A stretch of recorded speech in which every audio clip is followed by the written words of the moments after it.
नमस्कार दोस्तों, मैं हूं सिद्धांत। ओलंपिक स्टडी में आपका बहुत बहुत स्वागत है। कैसे आप सभी लोग? तो दोस्तों, आप सभी लोगों ने यूपी लेखपाल के नोटिफिकेशन को देख लिया होगा। उसमें जो नया सिलेबस आया है उसको भी आपने देख लिया होगा। आज हम इस वीडियो में इस नए सिलेबस पर डिटेल में बातचीत करने वाले हैं कि कैसे अब हमारी रणनीति आगे के लिए रहेगी। क्योंकि अभी तक हमारी जो रणनीति थी वो पुराने सिलेबस के हिसाब से थी, जिसमें ग्रामीण परिवेश 25 मार्क्स का था, मैथमेटिक्स आपका 25 मार्क्स का था, हिंदी आपका 25 मार्क्स का था, इसके बाद में जीएस आपका 25 मार्क्स का था। मतलब 4 सेक्शन के अंतर्गत सारे विषय निपटा दिए गए थे और 100 नंबर का कंप्लीट करा दिया गया था। अब यहां पर आप देखेंगे तो हर एक विषय को यहां पर इन्होंने वेटेज दे दिया है। जैसे यहां पर डाल दिया है इन्होंने कि इतिहास से भाई 5 नंबर का पूछेगा, यानी कि अब हिस्ट्री आपको पढ़ना है और उसका टॉपिक भी इन्होंने दे दिया है। ऐसे ही पॉलिटी से 5 नंबर का आपसे पूछेगा। अभी तक क्या था, जीएस सेक्शन में कुछ भी कहीं से पूछ सकता था, लेकिन अब पॉलिटी 5 नंबर का आएगा, ना उससे कम ना उससे ज्यादा। ये चीजें यहां पे हो गई हैं, जो कि कहीं ना कहीं एक प्लस पॉइंट है अगर देखा जाए। जैसे अगर आप देखेंगे तो जीएस सेक्शन पिछली बार भी कितने नंबर का था? 25 नंबर का था। आप इसको ऐसे देखें, अदरवाइज आप परेशान हो जाएंगे कि भाई ये सिलेबस का दे दिया है इन्होंने, मतलब गड़बड़ कर दिया है। तो देखिए, गड़बड़ नहीं हुआ है, बस तरीका स्मार्ट हो गया है।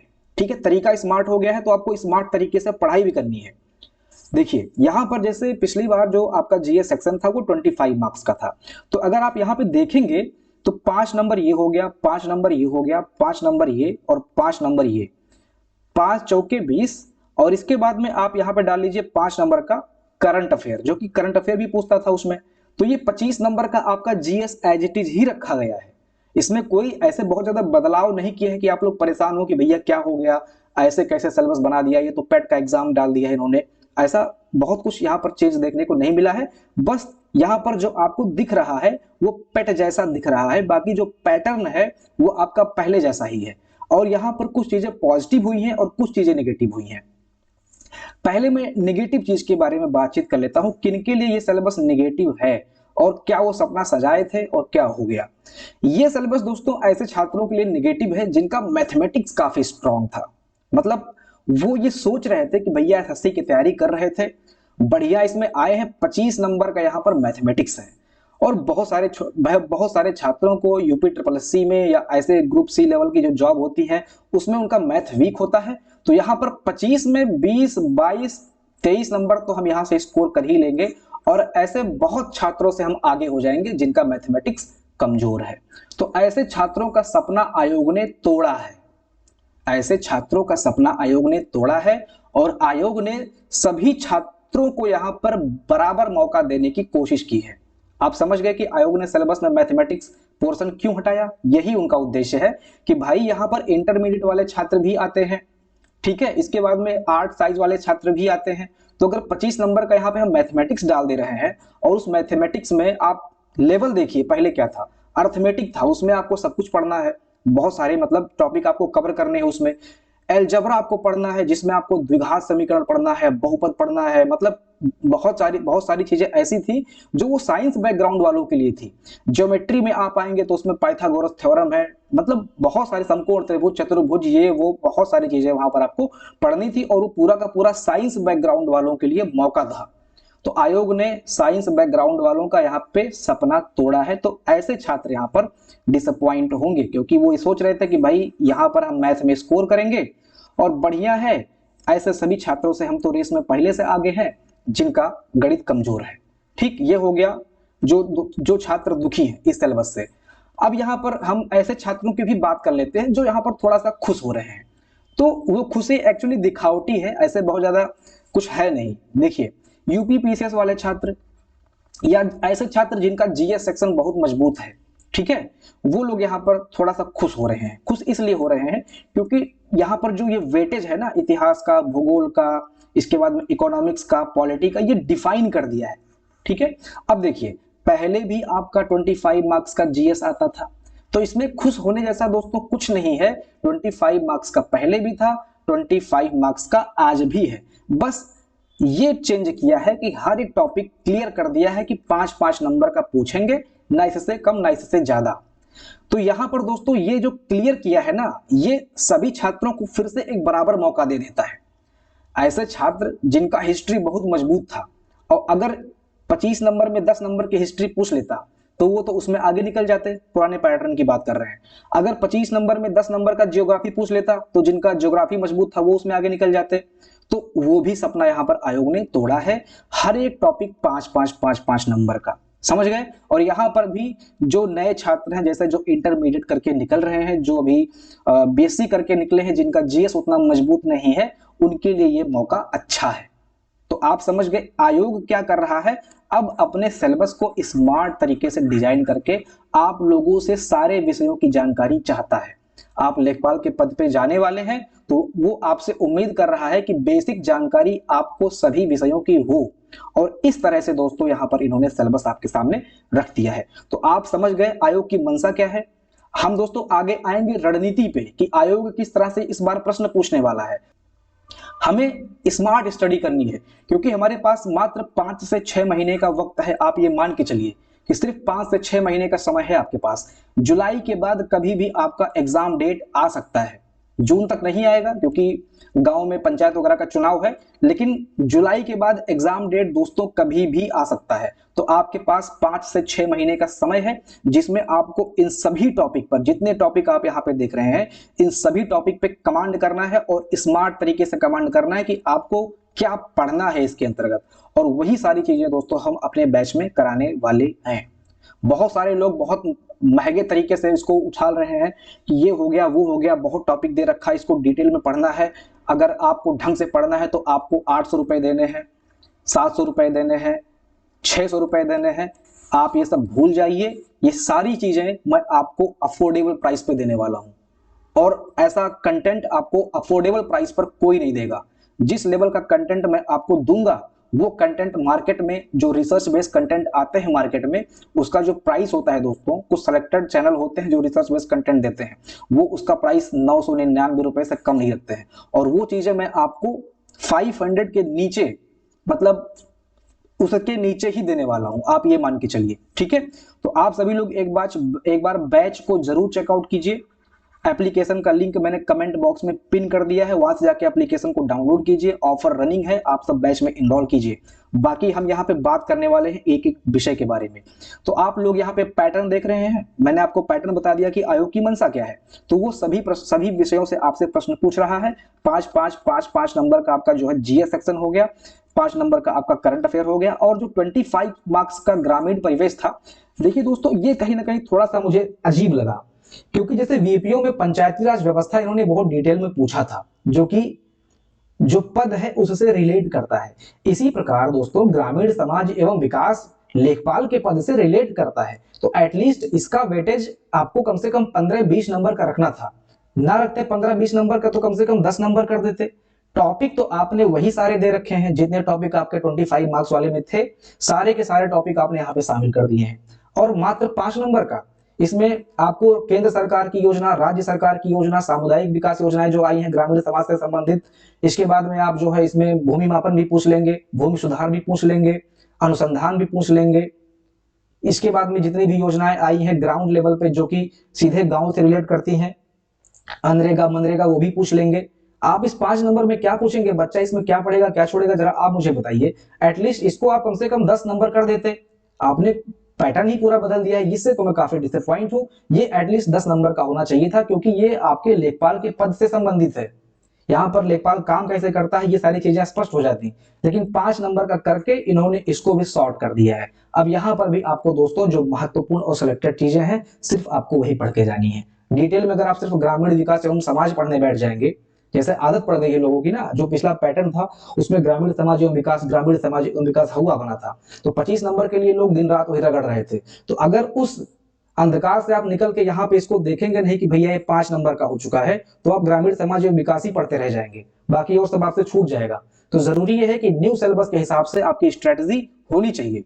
यहाँ पर आप करंट अफेयर देखेंगे तो 5 नंबर का करंट अफेयर है, ठीक है, अच्छी बात है, कोई दिक्कत नहीं है, 5 नंबर से ज्यादा होना भी नहीं चाहिए, अदरवाइज गड़बड़ हो जाएगा। यहाँ पे करंट अफेयर राष्ट्रीय और अंतरराष्ट्रीय दोनों पूछ लिया है। 10 नंबर का करंट अफेयर कर देंगे तो बच्चे उसी में परेशान हो जाएंगे कि भैया इसमें पढ़ना क्या है, क्या पढ़े क्या छोड़ें। तो 5 नंबर की है, ठीक है। इसके बाद में दोस्तों यहाँ पर उन्होंने विज्ञान एवं प्रौद्योगिकी डाल दिया है, जो कि बहुत इंटरेस्टिंग टॉपिक डाला है। इसको देख के अच्छा लगा मुझे कि अब कितने अच्छे से सिलेबस को डिजाइन करके आयोग दे रहा है। और अगर इसी अच्छाई से, इसी लिमिट में रहते हुए जो इन्होंने सिलेबस दिया है, अगर ये प्रश्न एग्जाम में पूछते हैं तो दोस्तों मजा आ जाएगा। लेकिन हुआ क्या है, अभी मैं आपको बता दूं, जैसे ये पर्यावरण पारिस्थितिकी एवं आपदा प्रबंधन की मैं बात करूं, इन्वायरमेंट सेक्शन आपका फॉरेस्ट गार्ड की परीक्षा में था। फॉरेस्ट गार्ड की परीक्षा में 60 नंबर या 80 नंबर का 60 नंबर का लगभग, एग्जैक्ट मुझे अभी याद नहीं आ रहा है, लगभग 60-70 नंबर का या ऐसा कुछ, मतलब फॉरेस्ट वो इन्वायरमेंट सेक्शन वहां पे था, जिसमें इन्होंने 20% तो लगभग लगभग अपने सिलेबस से दिया था। बाकी 80% इन्होंने उछाल के कहीं से भी एआई से क्वेश्चन बना के दे दिया, कुछ भी दे दिया है। और वो क्वेश्चन ऐसे ग्राउंड लेवल के या मॉडरेट स्तर के नहीं थे, वो क्वेश्चन अप लेवल के थे, मतलब नीट लेवल। जैसे आप लग रहा है कि बायोलॉजी का एग्जाम देने जा रहे हो, मतलब इन्वायरमेंट में बायोलॉजी घुसेड़ दिए हैं, माइक्रो बायोलॉजी घुसेड़ दिए हैं, और वो भी डेप्थ लेवल के क्वेश्चन जिसका उत्तर नेट भी ना दे पाए, मतलब आपको कई जगह से खोजना पड़े तब आप उसको वेरीफाई करा पाए कि भैया ये उत्तर सही है। तो इस तरह का अगर आपको प्रश्न देना है तो भैया इस नए सिलेबस से क्या फायदा, आप ऐसे ही पूछ लेते कुछ भी। लेकिन जब आपने नया सिलेबस दिया है और उस सिलेबस को अच्छे से डिफाइन किया है, तो मैं आयोग से उम्मीद करता हूं कि इस सिलेबस के अंदर रहते हुए अगर आपको एआई से ही प्रश्न बनवाना है तो आप उनको डिफाइन कीजिए कि भैया इसके अंदर, इस लिमिट के अंदर हमको क्वेश्चन चाहिए, भले हार्ड लेवल का हो। तो वो चीजें मजा आ जाएगा दोस्तों वो चीज करने में, और वो सारी चीजें दोस्तों मैं आपको कराऊंगा, आप लोग निश्चित रहिए। पर्यावरण पारिस्थितिकी आपदा प्रबंधन यहाँ पे 10 नंबर का है, डेटा इंटरप्रिटेशन 10 नंबर का है, सामान्य हिंदी 10 नंबर, कंप्यूटर और यूपी स्पेशल आपका पहले जैसा है। अब हम आते हैं इसके डिटेल पे, ताकि थोड़ा सा और चर्चा को अच्छे से किया जाए। देखिए यहाँ पे 5 नंबर का आपका भारत का इतिहास एवं भारतीय राष्ट्रीय आंदोलन है। अब भारतीय राष्ट्रीय आंदोलन आपको पढ़ना है अगर, तो आप चाहे यूपी पीसीएस स्तर का पढ़ लीजिए, क्योंकि यूपी पीसीएस में भी भारतीय राष्ट्रीय आंदोलन लोग पढ़ते हैं, यूपीएससी में भी पढ़ते हैं। आयोग के पास एक प्लस पॉइंट है कि वो कुछ भी बना सकता है प्रश्न, और कहीं से भी प्रश्न दे सकता है। जैसे पैट की परीक्षा में महात्मा जी की लघुटी पे चर्चा हुआ था ना, लेकिन कोई कुछ कर नहीं पाया क्योंकि वो उसके भाई सिलेबस में था, हिस्ट्री वहां पर उन्होंने दे रखा था। ऐसे यहां पर अब ये कुछ भी बना देंगे, लेकिन मैं उम्मीद करता हूं ऐसा ये नहीं करेंगे, क्योंकि ये आपका पेट की परीक्षा नहीं है, ये लेखपाल के पद की परीक्षा है। यहाँ पर किसी बच्चे की जिंदगी का सवाल है, यहाँ पर ये सिर्फ एंट्री एग्जाम नहीं है, यहाँ पे बच्चे का सिलेक्शन निर्भर करता है, उसकी जिंदगी निर्भर करती है। तो मैं बकवास क्वेश्चन आयोग से उम्मीद नहीं करूंगा। तो यहाँ पर जो टॉपिक इन्होंने दे रखे हैं, मैं उम्मीद करता हूं इन्हीं टॉपिक के अंतर्गत जेन्युइन प्रश्न बनाएंगे, जो कि इसी सिलेबस के अंतर्गत होगा। और ये सारी चीजें दोस्तों मैं आपको कराऊंगा। पेड कोर्स में क्या रहने वाला है इसकी चर्चा अभी हम आगे करने वाले हैं, तो वीडियो को आप लोग एंड तक देखिएगा, ताकि आप लोग रणनीति, स्ट्रेटजी और पेड कोर्स में कैसे आपको पढ़ना है, क्या क्या चीजें मिलने वाली है, ये सारी चीजें डिटेल में समझ पाए। ठीक है। इसके बाद में दोस्तों आपका है भारतीय राज्य व्यवस्था एवं भारतीय संविधान। तो इसमें आपको ऐसे नहीं पढ़ना है कि भैया सिर्फ आप अनुच्छेद पढ़ रहे हो, सिर्फ आप जो है जो रटी रटाई चीजें हैं वही सिर्फ आप पढ़ के जा रहे हो। यहाँ पर जो टॉपिक दिया है, सेलेक्टेड टॉपिक दिया है, आपको उसी के अंतर्गत रहना है। यहाँ पर भारतीय संविधान लिखा है, आप कुछ भी यहाँ पे डाल सकते हैं, लेकिन अगर आप सिलेक्टेड चीजें पढ़ के जाते हैं तो आप कहीं ना कहीं वो क्वेश्चन कर पाएंगे।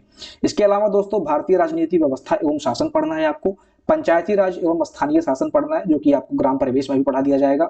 इसके बाद में लोक नीति, आर्थिक मुद्दे एवं सामुदायिक विकास सहित राजनीतिक प्रणाली पर ज्ञान। तो ये सेलेक्टेड टॉपिक यहाँ पर है, और बहुत अच्छे से इसको हम करवाने वाले हैं अपने पेड बैच में। जो चीजें मैं कराऊंगा, मैं निश्चित दोस्तों कह रहा हूं, 100% कह रहा हूं, उससे बाहर अगर, देखिए बाहर का मतलब तो कुछ भी हो सकता है, अनंत चीजें हैं दोस्तों, कुछ भी पूछ ले आयोग, कुछ भी घटा दे बढ़ा दे अपने हिसाब से। लेकिन जो चीजें मैं कराऊंगा दोस्तों, मैं निश्चित तौर पे कह रहा हूं कि एग्जाम में वो चीजें फंसने वाली हैं, और 100% एसयोटी के साथ कह रहा हूं कि जितना पढ़ाऊंगा आपको बस उतना पढ़ के जाना है। उतना पढ़ के आप जाएंगे तो आप कॉन्फिडेंस में रहेंगे कि भैया हाँ सारी चीजें हमने पढ़ ली हैं। और हमारा दोस्तों रिकॉर्ड रहा है वीपीओ के एग्जाम में भी, अभी इन्फोर्समेंट कांस्टेबल का एग्जाम हम लोगों ने कराया है, जिसमें मैक्सिमम सिलेक्शन ओलंपिक स्टडी से होने वाला है। जब इन्फोर्समेंट कांस्टेबल का नियुक्ति पत्र वितरण होगा तब मैं आपको दिखाऊंगा वो चीजें। ठीक है, तो रिकॉर्ड रहा है, ऐसे ही नहीं कुछ भी बोल रहा हूं मैं यहाँ पे। अभी तक जो चीजें हुई हैं बहुत अच्छे से हमने सारी चीजों को आगे बढ़ाया है। आपका चाहे वो पिछला लेखपाल हो, चाहे वो फॉरेस्ट गार्ड रहा हो, चाहे वो इन्फोर्समेंट कांस्टेबल रहा हो, कोई भी परीक्षा रही हो, उसमें हमने अपना बेस्ट दिया है, पीछे नहीं हटे हैं। ठीक है, तो इसके बाद में दोस्तों आप यहाँ पे आता है, देख सकते हैं भारत एवं विश्व का भूगोल, बहुत अच्छा टॉपिक दिया है। भारत के भूगोल के अंतर्गत देश के भौतिक, सामाजिक एवं आर्थिक भूगोल को आपको पढ़ना रहेगा। कृषि, खनिज, बागवानी, जनसंख्या, शहरी का प्रारूप, आपको यहाँ पर ऐसे भूगोल में पूरा का पूरा भूमंडल गोल है, सब कुछ नहीं पढ़ना है आपको। ठीक है, भूगोल में बहुत सारे टॉपिक यहाँ पर उन्होंने काटे हैं और बहुत स्मार्ट वे में जो आजकल चीजें चल रही हैं, जैसे बागवानी है, लोग आजकल बागवानी कर रहे हैं। इसके बाद में आपका कृषि है, कृषि पे व्यक्ति को जानकारी होनी चाहिए किसी भी छात्र को। जनसंख्या बढ़ रहा है तो जनसंख्या के बारे में पूछा है। शहरीकरण का प्रारूप, आजकल दोस्तों शहरीकरण बढ़ रहा है तो शहरीकरण के प्रारूप पे चर्चा की है। स्मार्ट सिटीज हैं, स्मार्ट विलेजेस हैं, तो इनसे संबंधित जानकारी आपसे पूछी गई है। विश्व भूगोल के बारे में यहाँ पर इसको देख के आप लोग परेशान ना होइए, 1 नंबर का पूछेगा, मैक्सिमम 1 नंबर का यहाँ पर पूछ लेगा, तो विश्व भूगोल को लेके आप लोग परेशान ना होइए। ये जो टॉपिक है ये 4 नंबर के लिए बनाए गए हैं। बाकी ये जो टॉपिक है ये आपको कंफ्यूज करने के लिए बनाया गया है ताकि आप मेंटली प्रेशराइज्ड रहें। तो आयोग साइकोलॉजिकली भी आपको टेस्ट करना चाहता है, कुछ ऐसे टॉपिक डाल देगा कि उसको देख के आप परेशान हो जाएंगे। तो ये साइकोलॉजिकली आपको परेशान करने के लिए है। बाकी 4 नंबर का प्रश्न यही से पूछा जाएगा, यही आपको अच्छे से पढ़ के जाना है। और विश्व भूगोल के बारे में बार बार आपके दिमाग में आ रहा है, तो यही आयोग आपको टेस्ट कर रहा है कि आप कितने पानी में हैं। ठीक है, इसके बाद में फिर आता है भारतीय अर्थव्यवस्था एवं सामाजिक विकास। बहुत अच्छा टॉपिक दिया है और यहाँ पर करंट चीजें आपको पढ़ के जानी है। भारतीय अर्थव्यवस्था के अंतर्गत यहाँ पर आपको करंट चीजों को शामिल करना है, जैसे सरकारी बजट हो गया, आजकल की जो वित्तीय प्रणाली है उसको आपको देखना है। जो आधारभूत संरचनाएं हैं, जैसे ऊर्जा एक बहुत बड़ा मुद्दा है, दूरसंचार, सड़क, विमान, रेलवे, ये सारी चीजें जो आजकल के हिसाब से चल रही हैं। इसके बाद में एसडीजी यानी कि सस्टेनेबल डेवलपमेंट गोल्स के बारे में आपको पढ़ना है। आर्थिक नियोजन, उपलब्धियां एवं उद्देश्य, नीति आयोग की भूमिका, ये सारी चीजें दोस्तों आपको इकोनॉमिक्स के अंतर्गत पढ़नी है और एक एक टॉपिक अच्छे से दोस्तों वीडियोस के माध्यम से कवर कराया जाएगा। ठीक है, आगे बढ़ते हैं। इसके बाद में आपका करंट अफेयर है। करंट अफेयर को दोस्तों आपको पीडीएफ दे दिया जाएगा, आप लोग टेंशन फ्री रहें। करंट अफेयर का राष्ट्रीय और अंतरराष्ट्रीय दोनों स्तर का पीडीएफ आपको दे दिया जाएगा, तो ये पीडीएफ कोर्स के अंतर्गत जाएगा आपका। ठीक है, इसके बाद में ग्रामीण समाज एवं विकास 5 नंबर का है, तो इस पे हम ऑलरेडी बहुत बार चर्चा कर चुके हैं। यहाँ पर स्ट्रेटजी हम चेंज करेंगे, 5 नंबर के हिसाब से इसको कराया जाएगा, तो वो सारी चीजें भी आप लोग देखेंगे। विज्ञान एवं प्रौद्योगिकी, अब ये विज्ञान एवं प्रौद्योगिकी जो टॉपिक उन्होंने दिया है, ये इन्होंने यहाँ पे विज्ञान लिखा है और विज्ञान पे यहाँ पे भौतिक विज्ञान, जीव विज्ञान, रसायन विज्ञान, ये सब ये नहीं पूछने वाले हैं। ये पूछेंगे नए तरीके से कि विज्ञान टेक्नोलॉजी से कैसे रिलेटेड है, मतलब साइंस जो है वो टेक्नोलॉजी से कैसे रिलेटेड है। साइंस और टेक्नोलॉजी यहाँ पर जो लिखा हुआ है इसका इंग्लिश है साइंस एंड टेक्नोलॉजी, यानी कि साइंस और टेक्नोलॉजी के बारे में आजकल समाज में कैसे कैसे चीजें खोजी जा रही हैं। नैनो प्रौद्योगिकी क्या होता है, डिफेंस टेक्नोलॉजी क्या है, इंफॉर्मेशन टेक्नोलॉजी क्या है, माइक्रोबायोलॉजी साइंस क्या है, ये सारी चीजें दोस्तों यहाँ पे पूछने वाले हैं और बहुत ही इंटरेस्टिंग रहेगा। अगर ये सिलेबस में रह के एग्जाम में प्रश्न भी पूछते हैं तो इसमें दोस्तों हम लोग बम फोड़ने वाले हैं। ठीक है, बहुत ही इंटरेस्टिंग टॉपिक दे रखा है और बहुत ही इंटरेस्टिंग तरीके से इसको हम लोग अच्छे से डिटेल में पढ़ने वाले हैं। ठीक है, इसके बाद में आप देख सकते हैं विज्ञान एवं प्रौद्योगिकी विकास एवं सुरक्षा है। भारत की विज्ञान एवं प्रौद्योगिकी नीति का दैनिक जीवन में उपयोग है। विज्ञान और टेक्नोलॉजी का भारतीय उपलब्धियां है। टेक्नोलॉजी का स्वदेशीकरण, नवीन प्रौद्योगिकी का विकास उद्योग में, सारी चीजें दोस्तों आपको कराई जाएंगी। आप लोग टेंशन फ्री होके बस अफोर्डेबल प्राइस पर जो अभी ऑफर चल रहा है उसमें बैच में इनरोल कर लीजिए। इसके बाद में आप टेंशन फ्री होके अपनी तैयारी शुरू कर दीजिए। बाकी यहाँ वहां भटकेंगे, फ्री के चक्कर में रहेंगे, तो मैं ये नहीं कह रहा हूं कि फ्री से सिलेक्शन नहीं होता है। फ्री से क्या होता है कि स्ट्रेटजी गड़बड़ हो जाती है। आप सोचते हो कि हमारे हिसाब से चीजें मिल जाए, तो आपके हिसाब से वहां पे चीजें नहीं मिलेंगी। यूट्यूब पर सब लोग प्रैक्टिस सेट आपको करवा के दे देंगे या अपने हिसाब से कुछ कुछ पोर्शन थ्योरी वगैरह का डाल देंगे, लेकिन आप ये सोचो कि पूरा कंप्लीट स्ट्रक्चर में कोर्स मिल जाए यूट्यूब पर, तो कोई नहीं देने वाला है दोस्तों, कोई नहीं देने वाला है, क्योंकि इसके पीछे बहुत मेहनत लगता है। आपको लगता है कि यूं ही वीडियो रिकॉर्ड जाता है, यही वीडियो जो मैं रिकॉर्ड करने बैठा हूं तो इसको मैं कल से प्लान कर रहा हूं, आज जाके रिकॉर्ड हो रहा है और शाम तक आपके पास पहुंचेगा, तो बहुत मेहनत लगता है। तो कोई फ्री में क्यों देगा? आजकल तो यार समाज में निकल जाओ तो कोई फ्री में भीख भी नहीं देता है, ये स्थिति है। तो फ्री के चक्कर में आप रहें भी ना, आप वैसे कहते हैं कि हम किसी का एहसान नहीं लेते, तो आप किसी का एहसान लो भी मत। अब वो जमाना नहीं रहा कि ले लो भैया चलो ठीक है कर लेंगे, अब वो जमाना भी नहीं रहा कि आप फ्री का एहसान लेके अपना अब आप सक्सेस हो जाएंगे, नहीं हो पाएंगे। तो जरूरी है दोस्तों कि आप स्ट्रक्चर वे में पढ़ाई करें, ऐसी जगह पे इनरोल करें जहां पे सब कुछ कराया जा रहा है, वो भी अफोर्डेबल फीस पे, क्योंकि यहाँ पे जो छात्र हैं वो बहुत ऐसे अमीर घर के छात्र नहीं है। 500 देने में भी बहुत सारे छात्रों को दिक्कत होती है, मुझे पता है, इसलिए हमने फीस 500 से कम रखा है। और जाके आप देखिए अन्य कंटेंट या जो अन्य प्रोवाइडर हैं, जो बड़े बड़े संस्था हैं जिनके मिलियन में सब्सक्राइबर हैं, वो दोस्तों यहाँ पर 699 799 का कोर्स दे रहे हैं और लोग वहां से बाई भी कर लेंगे उनके कोर्सेज को, जहां पर वीडियो के माध्यम से आपको इतिहास पढ़ाया जाएगा। मैं कहता हूं कि जैसे कोई टॉपिक आपने उठा लिया, ठीक है, जैसे यहाँ पर मान लीजिए विकास एवं सुरक्षा टॉपिक आपने उठा लिया, ठीक है। अब विकास एवं सुरक्षा का मैं ये नहीं कह रहा हूं कि मैं वीडियो नहीं दूंगा, मैं वीडियो भी दूंगा, लेकिन वीडियो में इंपॉर्टेंट चीजें मैं कवर करा दूंगा, ठीक है। इंपॉर्टेंट चीजें मैं वीडियो में कवर कराऊंगा जो महत्वपूर्ण है, जो आपके एग्जाम से संबंधित है। बाकी इससे संबंधित जो डिटेल जानकारी है वो आपको पीडीएफ के माध्यम से दिया जाएगा। मैं सिर्फ वीडियो तक सीमित नहीं रहूंगा कि हाँ वीडियो दे दिया और उसका पीडीएफ दे दिया, नहीं, उससे सिलेक्शन नहीं होगा। आप वीडियो लीजिए, वीडियो आपको दिया भी जाएगा, लेकिन उससे संबंधित जो विस्तृत जानकारी है, डेप्थ जानकारी है, वो आपको पीडीएफ के माध्यम से दे दिया जाएगा। तो वीडियो में आपका कॉन्सेप्ट क्लियर होगा, बाकी डिटेल में पढ़ने के लिए आप लोग पीडीएफ पढ़िए, क्योंकि एग्जाम में दोस्तों कुछ भी पूछ सकता है। तो बड़े संस्थान पीडीएफ वगैरह एक्स्ट्रा नहीं देने वाले, वो आपको वीडियो पढ़ाएंगे और 1 घंटे, और जो जो पीडीएफ जिसमें आप 20 मिनट में पूरा पढ़ सकते हो, वो खींच के वो 1.5 घंटा ले जाएंगे। तो यहाँ पे आपके समय की बर्बादी है। अगर आप वीडियो देखते हो और अनावश्यक रूप से वो वीडियो है जिसमें कुछ ऐसा कुछ कॉन्सेप्चुअल चीजें नहीं है, बस वो फैक्ट दिखा रहे हैं आपको और रटवा रहे हैं, तो वो चीजें तो आप पीडीएफ से भी पढ़ सकते हो। तो मेरे कहने का मतलब है जहां पे समझाने वाली चीजें होंगी उसका आप वीडियो देखिए, और विस्तृत अध्ययन के लिए आपको पीडीएफ की तरफ जाना पड़ेगा, जो हम अपने कोर्स में कराने वाले हैं, ठीक है। तो इस तरह से हमारी रणनीति रहेगी। आगे हम बताएंगे भी कि हम कैसे आपको कोर्स देंगे, क्या क्या चीजें आपको पढ़ाएंगे। इसके बाद में पारिस्थितिकी एवं आपका आपदा प्रबंधन हो गया। तो मैं आपको बता रहा हूं कि इन्वायरमेंट सेक्शन दोस्तों बहुत ही महत्वपूर्ण है। 10 नंबर का इन्वायरमेंट है, 10 नंबर का यहाँ पे पूछेगा, और इसकी तैयारी आपको बहुत डेप्थ लेवल पे करनी होगी फॉरेस्ट गार्ड का रिकॉर्ड को देखते हुए, क्योंकि एग्जाम में बहुत हार्ड लेवल का प्रश्न आया था। आप खुद जाके फॉरेस्ट गार्ड का पेपर उठा लीजिए। तो यहाँ पे हमको हार्ड लेवल पे घुसना पड़ेगा, अदरवाइज ये 10 नंबर दोस्तों छूटेगा। अगर आप सिर्फ यही टॉपिक पढ़ के जा रहे हो ऊपर ऊपर से वीडियो के माध्यम से, जलवायु परिवर्तन आपने 1 वीडियो देख लिया या मैक्सिमम 2 वीडियो देख लिया, इससे नहीं होने वाला है। 2 वीडियो में आप कॉन्सेप्ट क्लियर कीजिए बढ़िया से, और इसके बाद में डिटेल में आप पीडीएफ लीजिए, वहां से आप डिटेल में पढ़िए, जो कि आपका लगभग 20 30 40 पेज में पीडीएफ होगा, उसको आप डिटेल में पढ़िए, फिर जाकर एक टॉपिक कंप्लीट होगा आपके। इस तरह से आपको तैयारी करनी है।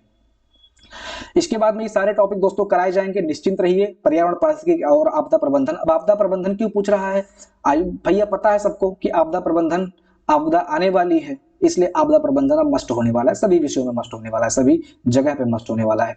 डीआई क्यों पूछ रहा है? तो डीआई दोस्तों आपको पता है, डीआई एक ऐसा टॉपिक है जिसके माध्यम से आयोग आपसे सारी चीजें पूछ लेगा। जैसे यहाँ पे इन्होंने डीआई लिख दिया 10 नंबर का।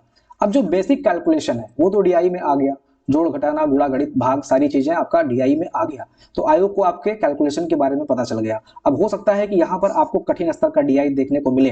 पेट एंट्री लेवल का एग्जाम था और ये फाइनल लेवल का एग्जाम है, और मात्र 2 डीआई है। तो 2 डीआई आप ये ना सोचे कि 2 डीआई में ऐसे ऐसे ऐसे कर देंगे और हो जाएगा। जब सिर्फ 2 ही डीआई है और ये फाइनल एग्जाम है, तो यहाँ पर डीआई का स्तर दोस्तों आप सोच के देखिए। अगर यहाँ पर डीआई का स्तर हार्ड लेवल का रहा तो आप बहुत पछताएंगे। जरूरी यह है कि आप डीआई बहुत हार्ड लेवल की प्रैक्टिस करके जाएं, आसान स्तर तक ही सीमित ना रहें डीआई के लिए, क्योंकि 2 ही डीआई है, 10 नंबर का वेटेज है, और यहाँ पर भैया वो लोग मार ले जाएंगे फायदा जो गणित वाले थे, ठीक है। तो मैं कह रहा हूं कि आप भी पीछे मत रहें, इस डीआई में हार्ड लेवल की तैयारी करके जाएं, जिसमें आपका परसेंटेज क्लियर होना चाहिए, प्रॉफिट लॉस आना चाहिए आपको। इसके बाद में आपका जो है रेशियो एंड प्रोपोर्शन पे आपका कंप्लीट कमांड होना चाहिए। इसके बाद में पार्टनरशिप, यहां से भी प्रश्न डीआई में पूछता है कभी कभी, वो आपको आनी चाहिए। अगर और हार्ड बनाएगा दोस्तों तो वहां पर टाइम एंड वर्क आपसे पूछता है डीआई के माध्यम से ही, स्पीड टाइम एंड डिस्टेंस पूछ लेगा डीआई के माध्यम से ही, यहां तक कि कंपाउंड और सिंपल इंटरेस्ट भी डीआई के माध्यम से ही आपसे पूछ सकता है। ये सारी चीजें बैंकिंग एग्जाम में होती हैं। तो मैं आपसे कह रहा हूं कि बैंकिंग स्तर की डीआई की प्रैक्टिस आपको मैं कराऊंगा, निश्चिंत रहिए इसके लिए, ठीक है। तो 10 नंबर की डीआई फाइनल है, और जो शॉर्ट ट्रिक, जो कैलकुलेशन मैं आपको देने वाला हूं और जिस स्मार्ट वे से डीआई में आपको कराऊंगा, वो आपको पूरे यूट्यूब पर कहीं नहीं मिलेगा। मैं यूट्यूब पे तो मिलेगा, लेकिन जो ये यूपी ट्रिपल एससी की कैटेगरी है उसमें आपको नहीं मिलेगा, क्योंकि मैं जो कराऊंगा वो बैंकिंग स्तर का कराऊंगा। तो बैंकिंग वाले तो भाई करा ही रहे हैं, मैं ये नहीं कह रहा हूं कि बैंकिंग वाले नहीं करा रहे हैं, लेकिन बैंकिंग का स्तर आपको इधर यूपी ट्रिपल एससी में बहुत कम लोग करवाने वाले हैं, ठीक है।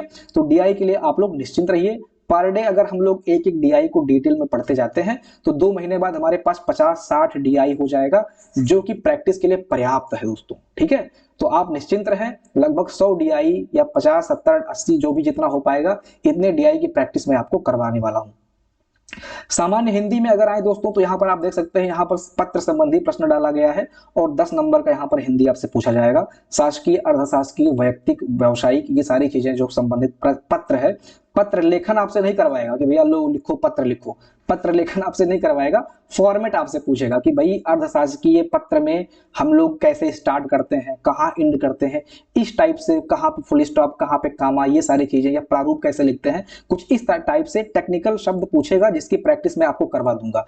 इससे संबंधित जितने भी प्रश्न बनते हैं जहां पर आपका हिंदी लेखन पत्र वगैरह पूछता है, वहां से आइडिया लेके आपको सारी चीजें यहाँ पर कराने वाला हूं मैं। ठीक है, इसके बाद में वर्ड एवं ध्वनि, जो कि ये सामान्य हिंदी है और ये सब जगह पूछा जाता है, लेकिन मैं कहूंगा इस हिंदी को आप आसान मत समझिएगा, इस हिंदी पे आपका पूरा का पूरा कमांड होना चाहिए। यहाँ पर कुछ टॉपिक दोस्तों ऐसे हैं जो आपको बढ़त दिलवाने वाले हैं, और वो टॉपिक ये नीचे से आपके दिए गए हैं, यहां से आप देख रहे हो, ये नीचे वाले टॉपिक ऐसे हैं जहां पे आपको 10 में 10, 10 में 10, 10 में 10 लाने ही लाने हैं, नहीं लाएंगे तो आप पीछे हो जाएंगे। जैसे अगर मैं बात करूं यहां पर सामान्य हिंदी की, तो सामान्य हिंदी का आपको 10 में 10 लाना है, डीआई में आपको 10 में 10 लाना ही लाना है। ठीक है, इसके बाद में ये दो तो आपको 10 में 10 लाने हैं। 20 नंबर ये आपका कहीं जाना नहीं चाहिए।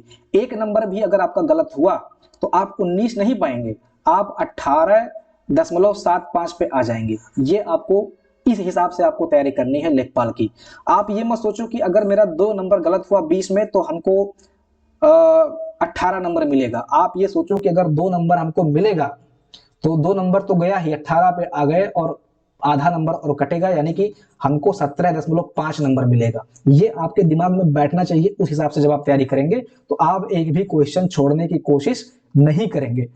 और ये सारी दोस्तों स्ट्रेटजी, रणनीति अभी हम आपको जस्ट एक वीडियो में नहीं बता सकते हैं। इसके लिए आपको बैच में एनरोल करना पड़ेगा, वहां पे हम सारी चीजें डिस्कस करेंगे डिटेल में, क्योंकि वहां पे जो बच्चे होंगे वो हमारे जेन्युइन बच्चे होंगे, क्योंकि उनको सिलेक्शन लेना है। इस तरह से दोस्तों आपको अपनी तैयारी करनी है। हिंदी में एक एक टॉपिक का वीडियो के माध्यम से आपको दिया जाएगा। जैसे यहाँ पर कभी कभी क्या होता है, संधि विच्छेद आसान सा पूछ लिया और आपने गड़बड़ कर दिया, तो वो गड़बड़ी नहीं होनी चाहिए। अगर आप गड़बड़ करेंगे तो फिर आप एक नंबर से, एक छात्र से पीछे नहीं होंगे, एक नंबर से आप मान के चलिए दोस्तों कि हजारों छात्रों से आप पीछे हो जाएंगे। ये दिमाग में आपके होना चाहिए कि एक नंबर मेरा गया, एक नंबर गया तो उसे टेंशन, मतलब क्या ही एक नंबर गया तो गया, ऐसे नहीं, ऐसा सिलेक्शन नहीं होता है। एक नंबर की कीमत होती है और एक एक नंबर से दोस्तों आपका 80 नंबर, 80-90 नंबर आता है। और ये प्री का एग्जाम नहीं, ये पेट का, ये सपना मत देखिए। ये एक तरह से साइकोलॉजी बिल्ड कर दिया है आयोग ने कि ये पेट का एग्जाम हो रहा है, तो इस साइकोलॉजी से आपको बाहर निकलना है कि भैया ये पेट का एग्जाम नहीं है, ये सिलेक्शन का एग्जाम है, ये लेखपाल का एग्जाम है, ये लेखपाल का एग्जाम है। ये आपको सोचना है। पेट के सपने से बाहर निकलिए और फालतू के जो आजकल यूट्यूब पे कमेंट में यहाँ बकवास होता है उन सबसे दूर रहिए, डिस्कशन से दूर रहिए। जो भी चीजें डिस्कस करनी है, महत्वपूर्ण चीजें डिस्कस करनी है, सिर्फ उन्हीं का डिस्कशन होना चाहिए। फालतू की चीजों का डिस्कशन करने के लिए अब आपके पास समय नहीं है। मात्र 5 से 6 महीने है आपके पास लेखपाल के लिए, और ये आपके दिमाग में पिंच होना चाहिए। और ये जो सिलेबस आप देख रहे हो, ये सिलेबस आप मत देखो, इसको आप प्रिंट आउट कराओ। एक एक टॉपिक आपके सामने ऐसे पेपर पर लगा रहना चाहिए। जब आप जहां भी पढ़ने बैठ रहे हो टेबल पे, उसके सामने पेपर पे 3-4 पेजेस का पेपर आपके पास हो, और उन सभी पेपर पे ये सभी जो टॉपिक हैं ये मेंशन होने चाहिए, ताकि आपके दिमाग में वो टॉपिक दिखे, आपके आंखों में वो टॉपिक दिखे और आपका दिमाग उसको प्रोसेस करे कि हमने क्या पढ़ा है, क्या छोड़ा है, हम कहाँ हैं। ये सारी चीजें दोस्तों आपके दिमाग में चलनी चाहिए, तब आप जाके सेलेक्ट हो पाएंगे। इसके बाद में अनुशासन होना चाहिए, लगातार आपको पढ़ना है। अगर आप लगातार नहीं पढ़ रहे हैं, सोचते हो कि एक दिन पढ़ लिए, एक दिन गैप मार दिए, फिर दूसरे दिन पढ़ लिए, तीसरे दिन, ऐसे ऐसे करके बहुत ज्यादा आपने गैप मार लिया है। आप 4-5 घंटे ही पर डे पढ़ो, लेकिन पर डे पढ़ो। पर डे पढ़ने से क्या होगा कि आपके दिमाग में वो चीजें स्टोर रहेंगी। आपका दिमाग खुद एक तरह से ऑटोमेटिक बायोलॉजिकल क्लॉक होती है। आपके दिमाग को पता होता है कि हमको 4-5 घंटे पर डे पढ़ना है, तो उसी हिसाब से वो आपके दिमाग को ट्रेंड करेगा, जो कि फाइनल में जब आपका एग्जाम आएगा तो वहां पर आप उतना ज्यादा टेंशन नहीं लेंगे, परेशान नहीं लेंगे, प्रेशराइज्ड नहीं होंगे। नहीं तो लास्ट टाइम में क्या होता है, जब आप एक दिन पढ़ते हो और एक दिन छोड़ते हो, तो लास्ट टाइम में वही आपको प्रेशर देता है और आप पछतावा करते हो कि हमने अपना बेस्ट नहीं दिया। तो क्यों नहीं दिया? क्योंकि एक दिन हम 8-10 घंटे पढ़ लेते थे और अगले दिन रिलैक्स कर लेते थे। तो फिर वो चीजें दोस्तों लास्ट टाइम में जब एग्जाम आता है तो उसके 1 महीना पहले फिर वो आपको तनाव देता है कि हमने अपना बेस्ट नहीं दिया। और वही आप 8-10 घंटे ना पढ़ के मात्र 4-5 घंटे रोज पढ़ते हो, ठीक है? तो ये 1 महीने में आप ये नहीं सोचोगे कि हमने अपना बेस्ट नहीं दिया, आपको लगेगा कि हमने पढ़ा तो है, कोई दिन नहीं छोड़ा है। ये आपका वहां पे कंडीशन होता है और इस तरह से आपका ब्रेन ट्रेंड होता है। तो ये सारी चीजें दोस्तों आपको समझनी होंगी। बैच में एनरोल कीजिए, वहां पर बाकी चीजें हम आपसे बात करेंगे। बैच के बारे में मैं आपको बता दूं, अंतिम प्रयास और अंतिम प्रहार।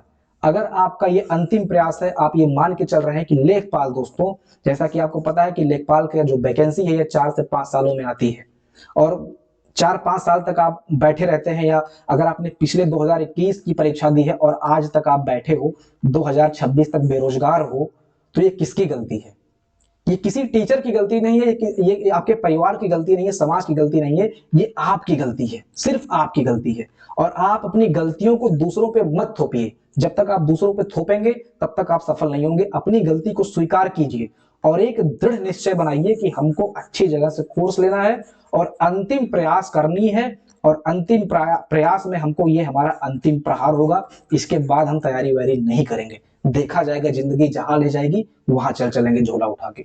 ये आपका दृढ़ निश्चय संकल्प होना चाहिए, तब जाकर आप इस लेखपाल की परीक्षा में सेलेक्ट होंगे। और 6 महीने का आपको जो है टारगेट लेके चलना है, 6 महीने का टारगेट लेके चलना है। इस 6 महीने में आपको रगड़ देना है, जितना आपसे हो सकता है आप इसमें मेहनत करने वाले हैं। समाज से कट जाइए, परिवार से कट जाइए, दोस्तों से कट जाइए, गर्लफ्रेंड बॉयफ्रेंड सबसे कट जाइए। ये 6 महीना अपने आप को झोंक दीजिए, आपका शरीर ऐसे पत्थर हो जाए, ठंडी वंडी ना लगे आपको, खाना वाना ना सूझे आपको।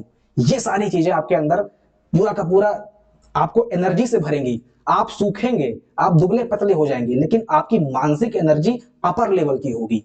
अपने आप को आप समझ पाएंगे कि हाँ मैंने इस बार कुछ किया है, तब जाकर आप लेखपाल के लिए मजबूत होंगे। ये आप ग्रुप सी लेवल का एग्जाम इसको मान के ना चलिए, ठीक है? और आपको भागना नहीं है, फिर से मैं कह रहा हूं, आपको भागना नहीं है, आपको चलना है।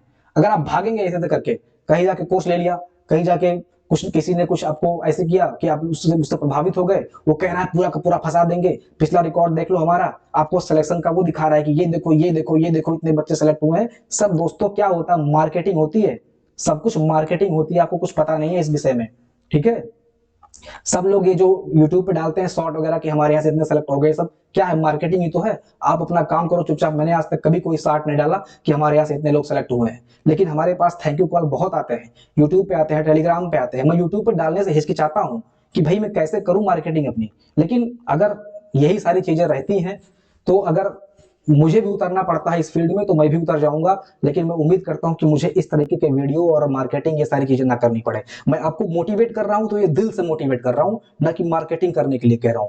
मैं चाहता हूं कि सिलेक्शन लें आप, और ये जो बेरोजगारी का सफर है इससे आप ये जो बेरोजगारी का सफर है जिसमें आप इतने दिन से परेशान हो रहे हैं, आपने अपनी जिंदगी, अपना गोल्डन एज सब इसमें गंवा दिया है, उससे आप निकल पाए, ये मैं दिल से बोल रहा हूं, ठीक है? और दोस्तों मैं आपसे उम्मीद करता हूं कि आप ये करेंगे और 100% करेंगे और सिलेक्शन लेंगे। और इस सिलेक्शन में मैं आपको पूरी तरह से गाइड करने वाला हूं, और ये अंतिम, जब तक आपकी परीक्षा हो नहीं जाएगी तब तक ये हमारा प्रयास चलने वाला है। वीपीओ में हमने दोस्तों टेलीग्राम पर प्रैक्टिस सेट करवाया था। इसके बाद में फाइनल सिलेक्शन प्रोग्राम के अंतर्गत आपको पूरा का पूरा एक एक टॉपिक पे टेस्ट दिया गया था। तो वो सारी चीजें दोस्तों मैं आपको यहाँ पे करवाने वाला हूँ।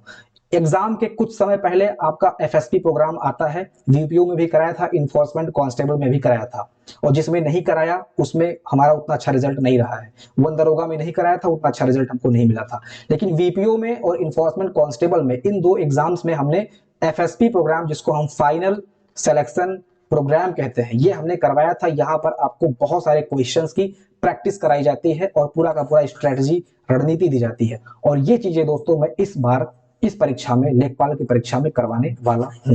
तो आप सभी लोग बैच में इनरोल करें। जल्द ही हम 2 से 3 दिन के अंदर बैच में काम करना शुरू कर देंगे। आपको पहला वीडियो YouTube पर डेमो के रूप में 2-3 वीडियो देखने को मिलेगा, चाहे वो डीआई का हो, चाहे वो इन्वायरमेंट का हो, चाहे वो आपका साइंस का हो, चाहे वो हिंदी का हो। हर एक टॉपिक का आपको डेमो जो है वो आपको YouTube पर देखने को जरूर मिलेगा। मैं एक चीज आपसे और कहना चाहता हूं कि हो सकता है कि हमारा वीडियो जैसे वीडियो में क्या होता है, टाइम लगता है रिकॉर्ड करने में। अगर आपको कुछ चीजें बहुत ही आसान भाषा में समझानी होती हैं तो उसमें रिसर्च करना होता है, तो टाइम लगता है, ठीक है। तो हो सकता है कि वीडियो 1-2 दिन डिले करके आपको मिले, अल्टरनेट डेज पे मिले, लेकिन पीडीएफ आपको बराबर मिलता रहेगा ताकि आपकी पढ़ाई न रुके। पीडीएफ आपको बराबर मिलेगा, वीडियो आपको अल्टरनेट डेज पे। कोशिश तुम्हारी रहने वाली है कि एप्लीकेशन पर हम 2 वीडियो पर डे देने वाले हैं, क्योंकि इस बार दोस्तों मैं भी आपके साथ मेहनत करूंगा।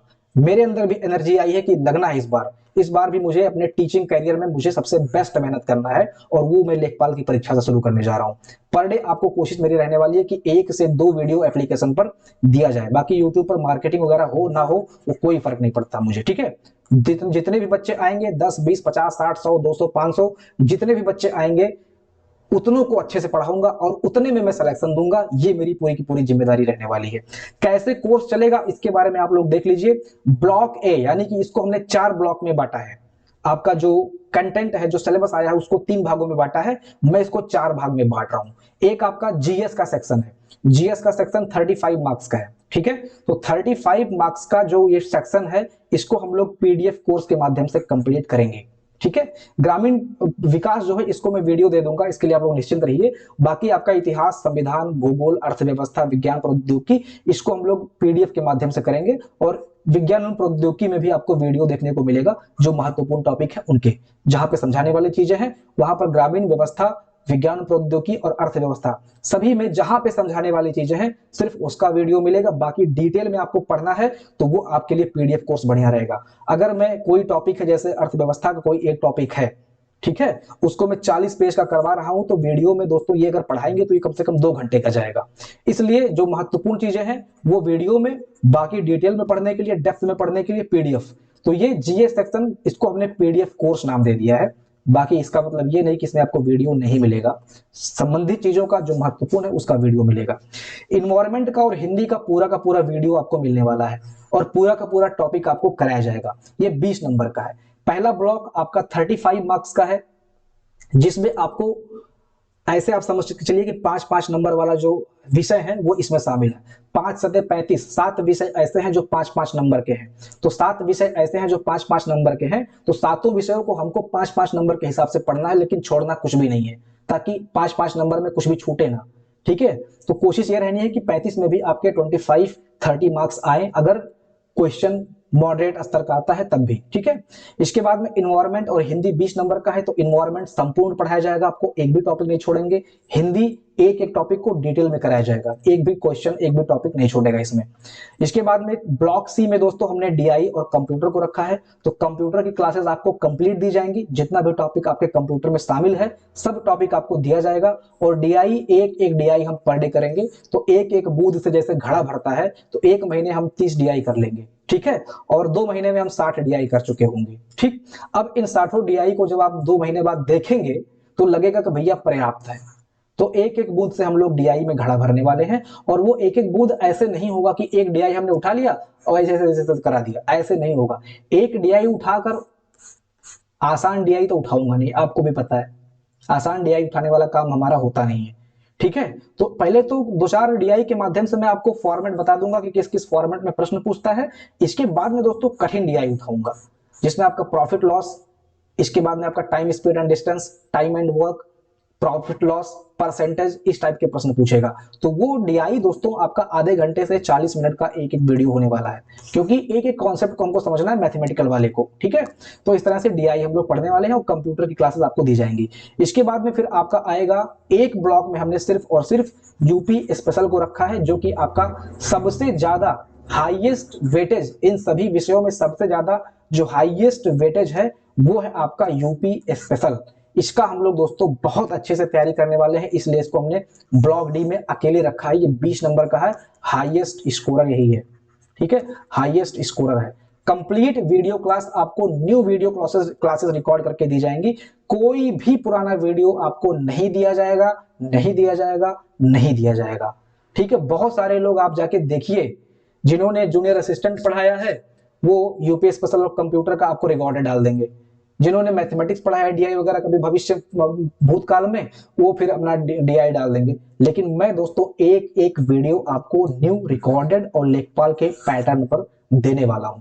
तो यकीन मानिए इस जर्नी में, इस यात्रा में हमारे साथ शामिल होइए। मैं आप लोगों से उम्मीद करता हूं कि आप सब लोग अपनी तैयारी को बेहतरीन बनाएंगे और सिलेक्शन लेने के मोड में है, जज्बा में है। आपके अंदर एनर्जी भरने का काम मेरा है, तैयारी मैं आपको कराऊंगा, सिलेक्शन मैं आपको दूंगा। आपको बस पढ़ाई करनी है, रेगुलर पढ़ाई करनी है, अनुशासन में रहना है, कॉन्टिन्यूटी रहना है, जो चीजें आपको दी जा रही है उसका रिवीजन करना है। और इस यात्रा को 5 से 6 महीने की यात्रा को आप तपस्वियों की तरह व्यतीत करिए। समाज से कट जाइए, परिवार से कट जाइए, दोस्तों से, गर्लफ्रेंड से, बॉयफ्रेंड से, दुनिया से कट के आप तैयारी कीजिए लेखपाल की। और मैं आपको लेखपाल के रूप में देना चाहता हूं और उम्मीद करता हूं कि आप लेखपाल जरूर बनेंगे। मिलते हैं अगले सेशन में एप्लीकेशन पर।